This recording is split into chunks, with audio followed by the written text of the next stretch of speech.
Bienvenidos a otra vuelta más a la historia. Es un gusto estar con ustedes y compartir este programa para todos ustedes. Hoy vamos a estar explorando cómo el pasado ha influido en el presente, en nuestra fe.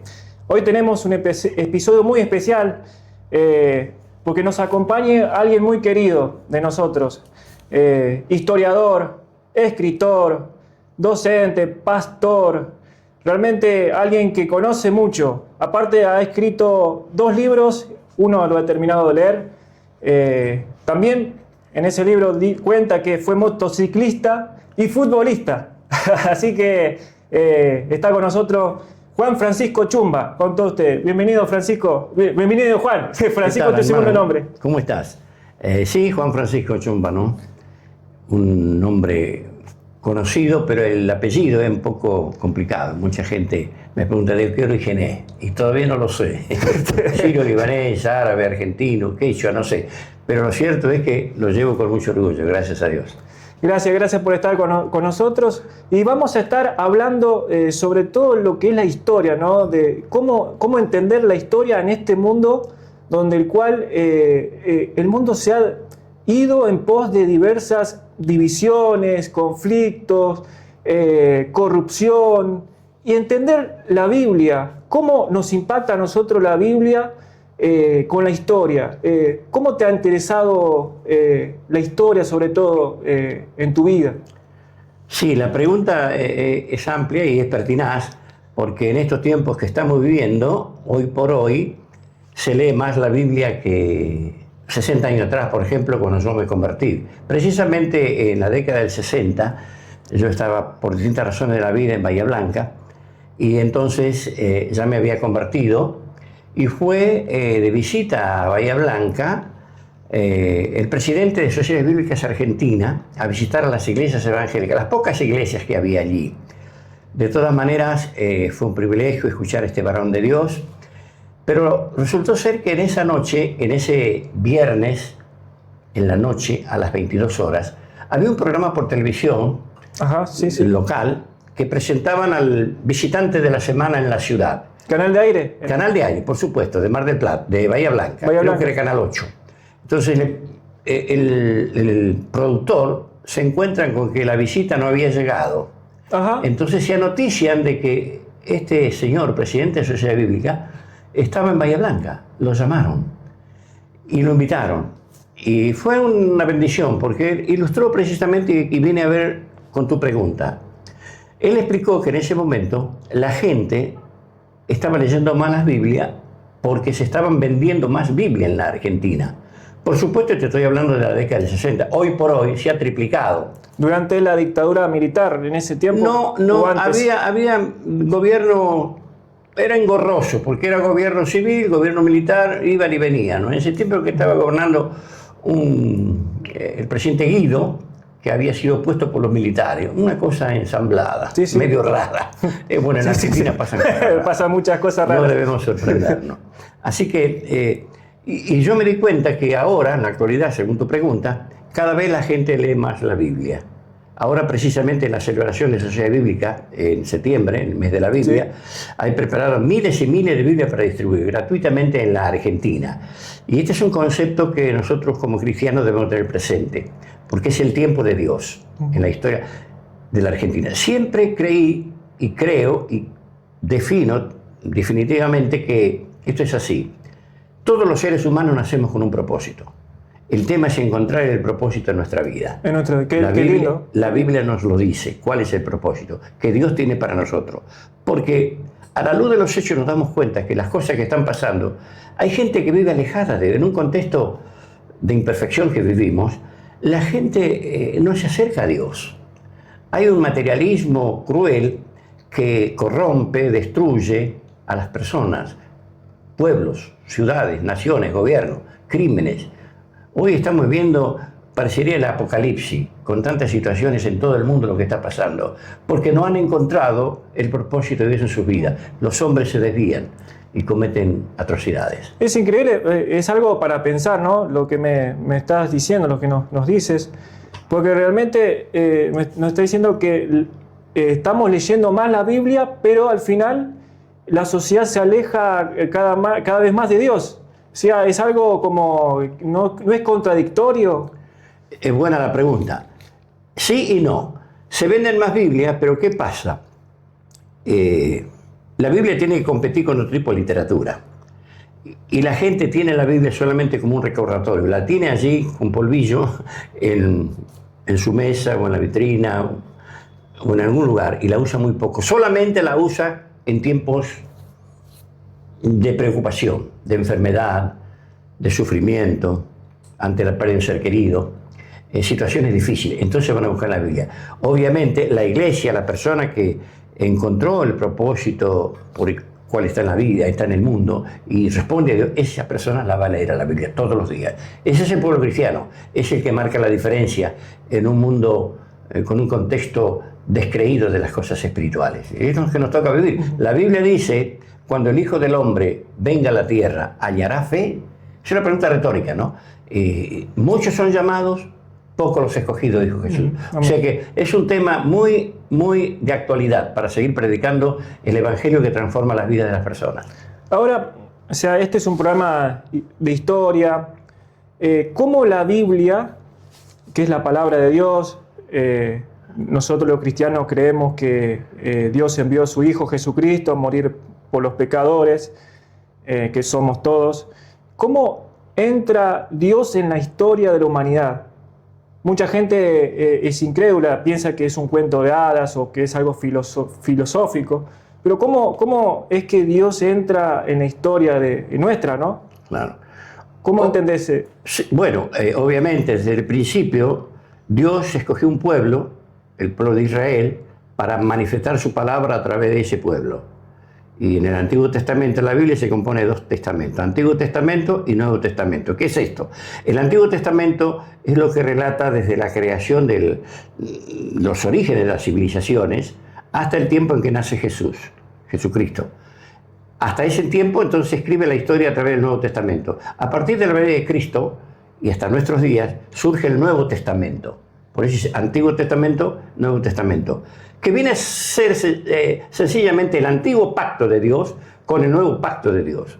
Antiguo Testamento, antiguo pacto. Nuevo Testamento, nuevo pacto, el tiempo de la gracia. Y Dios fue introduciéndose a través de las civilizaciones porque Él tiene un propósito, por eso hizo al hombre. Hizo al hombre para que se enseñoree sobre la faz de la tierra y le dé la gloria a Dios. Esa fue su máxima expresión en la creación, hacer al hombre.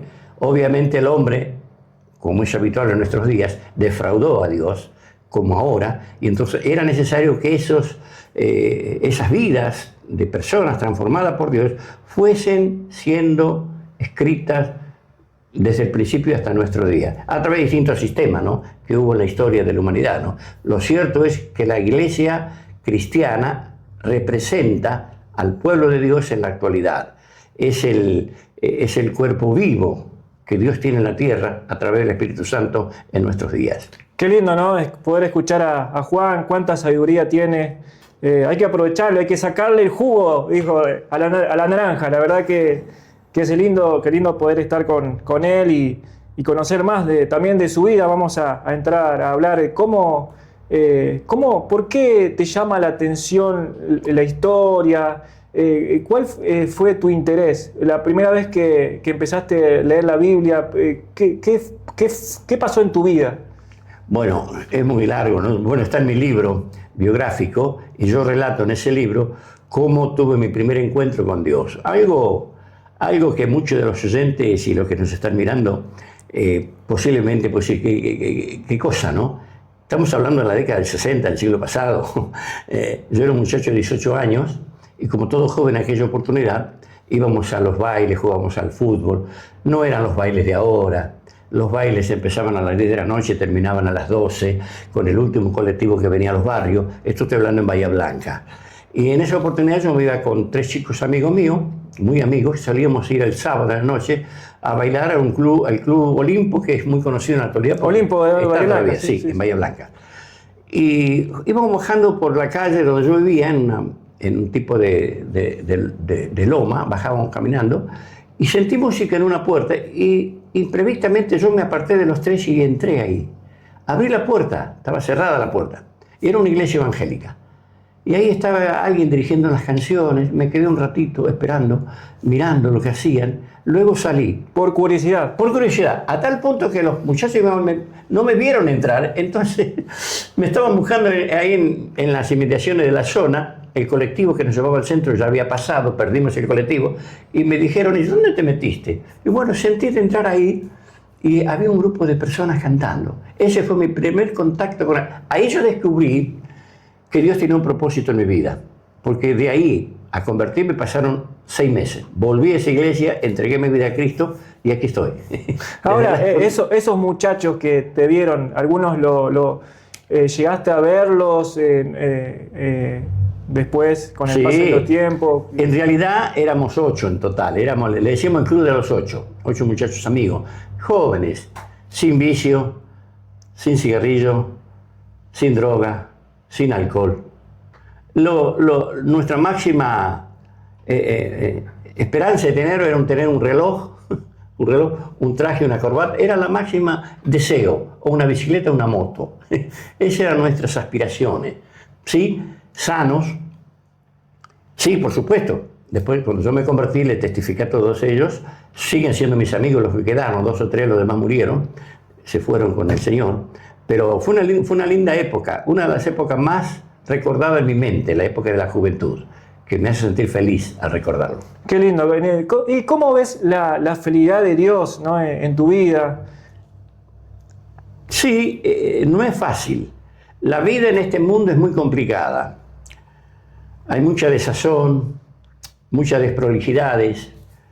El ser humano está en un laberinto donde el mundo te ofrece muchas cosas, suntuosas, a la vista muy buenas, pero cuando vos empezás a escarbar en la profundidad te das cuenta que eso no es lo que Dios quiere en tu vida.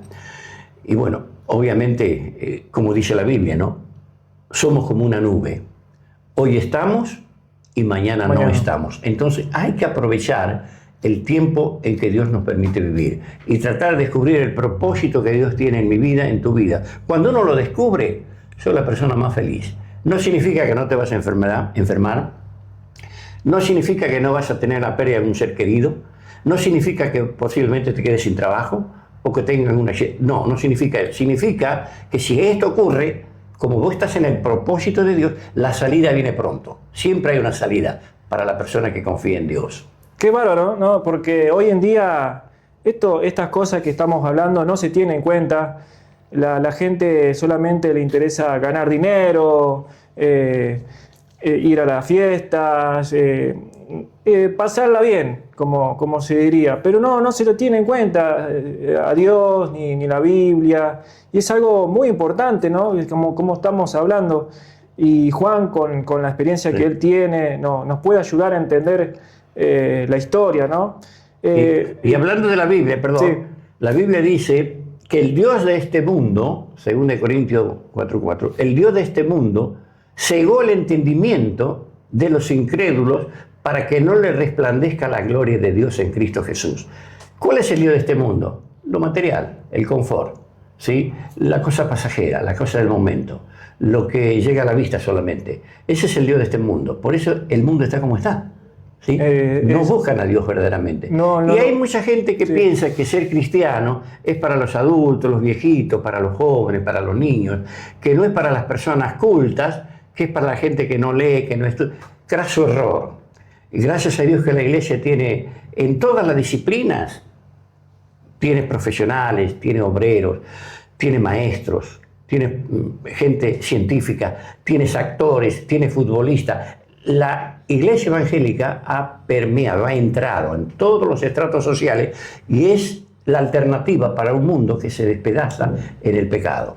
Esa es la realidad. Ahora, es increíble, ¿no? Porque nosotros tenemos la libertad de poder estudiar la Biblia, estamos en un país como Argentina, Latinoamérica, que no se persigue por la fe. Hay otros países que sí, como en los países árabes, en Medio Oriente. ¿Por qué entonces, si vamos a la historia, el principio de los siglos, cuando el cristianismo entró al Imperio Romano, por qué esos hombres eran tan diferentes como nosotros? esos primeros hermanos que iban, como Justino Mártir, Irineo de León, Ignacio de Antioquía, que ellos nunca negaron la fe y iban a ser arrojados por los leones. ¿Cuál es la diferencia entre hoy y esa gente? Sí. Que son nuestros hermanos. Bueno, es parte de la historia, ¿no? Gracias a Dios que la literatura evangélica tiene textos importantísimos acerca de la historia del cristianismo, ¿no? Desde Jesús a los apóstoles, desde los apóstoles a Wesley y desde Juan Wesley, un gran reformador evangélico, hasta nuestros días. Tiene que ver precisamente porque el cristianismo en el principio era un solo grupo. Así nace, como en una familia. Tu familia empezó con tus abuelos y después se fue diversificando, ¿no? Y si miras atrás, hay otros ancestros. Bueno, la historia cristiana es exactamente lo mismo. En esas épocas, obviamente, el mundo era distinto y precisamente cultura, situación geográfica, lengua, todo tiene que ver con todo. Y en esas épocas había menos gente en la humanidad, hoy somos casi 8.000 millones de personas en el mundo, eran pocos. Y obviamente no estaban los medios de comunicación, no existían. Entonces surgieron los grandes emperadores, los reyes, los mandamás, los que el que más tiene es el que más puede, y hubo muchos pueblos oprimidos. Y así veníamos a través de la historia hasta que los cristianos empezaron a despertar, a ver de que eso no era lo que Dios quería para los pueblos. Y así surgió un Juan Wesley, un Lutero, y mirando para atrás, como viste Justino Mártir, Zoroastro. Han habido distintos, la historia cristiana te los presenta, ¿no? Hombres de Dios que supieron aparecer en el momento justo de la escena para tratar de preservar la enseñanza que viene de Dios. Y no es fácil, es complicado. Hoy también es complicado. Distintas pruebas, no son las mismas pruebas de antes. Hoy hay otras situaciones difíciles, el hambre, la guerra, el cambio climático. Todo está en ebullición, ¿no? Uno de los grandes evangelistas que yo tuve el honor de conocer, Billy Graham, por la década del 60, él escribió un libro titulado El mundo en llamas. Y él pronosticó, para la lengua evangélica, profetizó, según las Escrituras, que todas estas cosas que estaban pasando, él ya lo dijo en el 66, ¿sí? En su libro, El mundo en llamas. Precisamente el título lo dice todo, El mundo en llamas. Y hoy podemos decir que el mundo está en llamas. El mundo sufre dolores de parto, dijo otro evangelista, porque el mundo está lejos de Dios. Y es tiempo de volver a Dios. Ahora, hay un montón de pasajes bíblicos que mientras está hablando Juan, que se me vienen a la mente. Por ejemplo, cuando Noé estaba construyendo el arca, que todo el mundo no le daba... Nadie le daba bolilla. Nadie le daba bolilla, como decir en términos argentinos. Sí. Qué increíble, ¿no? Que todo se vuelve a repetir, ¿no? Exactamente, siempre, siempre. Todo se repite en la historia, ¿sí? No hay nada nuevo debajo del sol, dice, ¿no? Y el hombre no puede crear nada, solo Dios crea las cosas. El hombre descubre. Internet siempre estuvo. Desde el principio de la creación estuvo Internet. Ahora lo descubrimos. Internet. El hombre no creó nada, ya estaba, Dios lo puso. Es decir, el petróleo está bajo la tierra desde que Dios hizo el universo. Ya estaba el petróleo, el hombre lo descubrió. Todo estamos descubriendo. Pero el gran error es no descubrir al creador de todos, que es Dios. Exacto. Ese es lo más importante. Noé, que era el intérprete de Dios, el vocero de Dios para aquella comunidad, dijo, mire, va a venir un diluvio. Y no le creían porque nunca había llovido. No sabían lo que era ver agua del cielo. Era como... Era el rocío solamente. Un rocío, sí. Dice, no, ¿cómo nos vamos a inundar? Sí. Está loco este hombre, decía. Le creyeron sus hijos. Bueno, la historia está allí en el Génesis, ¿no? Él sacó, hizo el arca, y la prueba evidente de que esto existió, el arca se ha encontrado. Está en la zona de Ararat, allí por Rusia, ahí está. No la pueden sacar, obviamente, porque está en medio de los hielos. Es decir, Dios cumple su palabra, ¿no? Y así como Noé, la Biblia dice más adelante, así como en los tiempos de Noé, la gente no le cree a Dios, y ahora menos, ¿no? Por eso es necesario que se levanten hombres y mujeres, jóvenes como ustedes, para llevar el mensaje de la luz que alumbra las tinieblas de este mundo. Y entrando a los episodios, a lo que es la Biblia, ¿qué episodio te marcó dentro de la Biblia que te haya marcado algo de la Biblia? ¿Cuál fue el principal? Obviamente, a través de 60 años de estudiar y leer la Biblia casi todos los días, uno ya está impregnado, ¿no?, de las Escrituras. Y en las Escrituras hay muchísimos pasajes, tanto en el Antiguo Testamento como en el... Es más, yo toda la mañana me leo un libro, 2 libros de capítulo entero del Antiguo Testamento. Es fascinante la historia.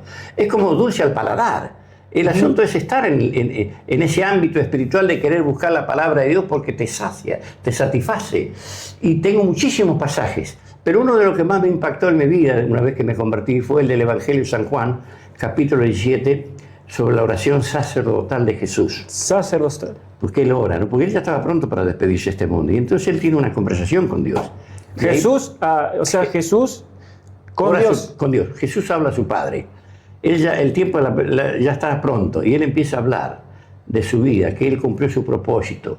Él era con Dios, eran una sola cosa. Y él empieza a preocuparse por lo que van a quedar, por la iglesia que él había venido a establecer, ¿no? Y habla de ese espíritu y de vida de santidad que él tenía con Dios, que ese espíritu y esa forma de estilo de vida se ha dejado a la iglesia, que obviamente quedó en el primer, si no, no estaríamos nosotros. Eso continúa hasta nuestros días. Es San Juan capítulo 17. Sí, sí. Y algo en resumen, tremendo. ¿qué es lo que Padre, dice? te ruego por esto, ¿sí? Y por los que han de creer por ellos. Está hablando de un evangelio continuado, ¿no? Que no los aparte, que no los deje, que estén en ese mismo espíritu de santidad que él tenía. Santifícalo en tu verdad, dice, tu palabra es verdad. Y hay gente que piensa que la santidad, aún yo creía eso, ¿no? Sí. De que son las imágenes que están en los templos, en algunos templos, y eso es un material de yeso, no. La santidad se manifiesta en los santos hombres y mujeres de Dios que están caminando diariamente en distintos lugares porque tienen el Espíritu de Dios en su corazón. Esos son los santos que Dios tiene, ¿sí? Que han consagrado su vida a Dios y son santificados. No hay que tener miedo de esa palabra. Que tiene errores, sí, tiene errores. Tiene falta. Pero es una persona apartada por Dios, consagrada a Dios, y es un santificado. Es apartado, algo apartado para Dios, ¿sí? Yo suelo decir que los santos no están en los templos, sino están en las calles, en la confitería, en la escuela, en las universidades, en los gobiernos, en todos lados están los santos, moldeando el carácter de este mundo. Ahora, si te escucha un católico romano, ellos... Nuestros primos hermanos. Primos hermanos. Yo les digo primos hermanos. Ellos veneran a los santos. Ahí no está mal. En su creencia, uno de los clásicos es la Virgen María. La Virgen María, a nosotros nos acusaba antes de que éramos herejes. Nosotros siempre creímos en la Virgen María. La diferencia está en que no la adoramos. La Virgen María ocupó un papel preponderante en la historia del cristianismo. Fue el cuerpo que Dios usó para mandar a su Hijo. ¿Cómo no va a ser una persona santa? Pero una persona de carne y hueso. Después que tuvo Jesús una vida ejemplar, se casó con José y tuvieron más hijos. Es decir, una familia normal. No hay que hacer un centro de atención dejando de lado la figura principal que es Jesucristo. Para nosotros lo principal es Jesucristo. Los demás somos uno más, mejor, eso depende de nosotros. Y la Virgen María ocupa un lugar importante en el cristianismo, pero no tiene la capacidad espiritual y la deidad que tenía Jesucristo. Jesucristo era Dios, ¿sí? Entonces no podemos desviar la vista mirando a María y no mirar a Jesús primero. Jesús está primero, después todo lo demás. Hay un pasaje que aparece María y está faltaba vino en una boda y le dice María, escuchen a él, Claro. avisándole a Jesús, háganle caso a él. Es como es verdad, siempre sí. el primero de Jesús. Y bueno, ¿qué consejos nos daría a los jóvenes que sienten pasión por la historia, ¿no? y por el Evangelio? ¿Qué consejos nos daría actualmente a los jóvenes de hoy? Yo generalmente no suelo dar consejos porque parecería que uno está dictando algo para ser imitado. Yo lo que sugiero es que abran su mente, se despreocupen de las cosas de este mundo por un instante y piensan por qué están aquí. Y ahí puede ser que Dios ponga su propósito por qué están aquí en este mundo, ¿no? Y eso le va a despertar una inquietud y un deseo de buscar a Dios. ¿Y cómo se busca a Dios? A través de las Escrituras. Ya está todo en la Biblia, es como la Constitución. Para los cristianos es nuestra constitución, así como cada nación tiene su propia constitución y hay que respetarla, aunque no muchas veces algunos la usan según sus circunstancias y su conveniencia. La Biblia para nosotros es la constitución y nosotros vamos a ella para ver qué está bien y qué está mal. Y de esa manera nos va formando nuestro carácter, nuestro temperamento, nuestra personalidad y comenzamos a salir de este enjambre pecaminoso que es el mundo y comenzamos a consagrar nuestra vida a Dios. ¿Qué nos va a cambiar? Que vamos a ser distintos, nada más. Vamos a ser tan seres humanos como cualquier otro. Pero hay una diferencia. Somos el pueblo de Dios. Esa es la verdad. Y eso deberían hacer los jóvenes, todas personas que precien su vida y que la valoren. Porque como dije hace un instante, somos como una nube. Hoy estamos y mañana no estamos. Mueren niños, mueren jóvenes, mueren adultos, mueren ancianos. No hay una edad para morir. Entonces el tiempo que vivimos debemos aprovecharlo viviendo a lo que Dios en su palabra nos enseña. No todos van a ir al cielo. Se lo puedo asegurar a cualquiera. No todos van a ir al cielo. Hoy, solamente los hijos de Dios. Solamente los hijos. Y hoy vos me mencionaste, comparaste con la Constitución Nacional. Uno que es patriota, ama Argentina, ¿cómo no amar a Dios, no? Sobre todas las cosas. ¿Hay algún libro o algún material o algo, una película que recomendarías a un cristiano o a alguien que se interese por Dios? Mira, hoy por hoy con las redes sociales está plagado de películas cristianas. En YouTube, por internet, está lleno. Nada más que hay que entrar en esas redes y aparece. Y máximo en estos tiempos, porque te digo una cosa, Cristo viene pronto y el mundo tiene que saberlo. Cristo va a aparecer en cualquier momento. Las profecías inexorablemente ya se han cumplido. La gran mayoría, faltan algunas que se están cumpliendo en este tiempo. Cristo va a venir, entonces es bueno estar preparado, porque no sabemos cuándo. Ni la fecha, ni el día, ni el mes, ni el año, ni la hora. Pero que hay señales, hay señales. Cristo nos dejó en su palabra. Entonces, hay películas, sí. Todos los días aparecen películas. En la noche, en la mañana, acerca de lo que viene la segunda venida de Cristo, cómo serán los tiempos finales, qué es el Armagedón, qué es el Apocalipsis. ¿Sí? Todas esas palabras que para muchas personas les suenan raras, tenemos que ir familiarizándonos porque estamos en esos tiempos que Cristo va a irrumpir en la historia y va a aparecer. Y quiera Dios que no nos encuentre desapercibido a ninguno, ¿no? Ahora, decías sobre que en las redes sociales hay muchas películas. ¿Cómo ves también la tecnología, sobre todo lo que es hoy en día la inteligencia artificial, la informática, lo avanzado que estamos, ¿no? ¿Cómo ves hoy en día, cómo influye nuestra vida? Sí, es peligroso. La Biblia lo anunció. En los últimos tiempos, dice las Escrituras, la ciencia va a avanzar. No dice que va a ser mejor ni peor, dice que va a avanzar. Es decir, que el hombre, en su afán de querer ser Dios, comete cosas tremendas, como la guerra, ¿sí? Como el hambre en el mundo. No podemos nosotros disfrutar de la vida mientras vemos que en otros países los niños y la gente se muere de hambre o caen misiles y destrozan ciudades. No podemos estar tranquilos. Tiene que tocarnos un poquito. Entonces, hoy por hoy el mundo está malo, ¿sí? Y la inteligencia artificial yo no recomendaría. Se pueden hacer cosas terribles con esa. Toda herramienta que uno puede usar, debe usarla bien. Y está en la cornisa para usarla mal. Y eso es muy peligroso, ¿no? Sí, la decisión personal de cada uno, ¿no? Exactamente, sí, exactamente. Y bueno, todo me es lícito, no me conviene, dice. Todo me es lícito, pero no me habilita a hacerlo. Claro. No me edifica.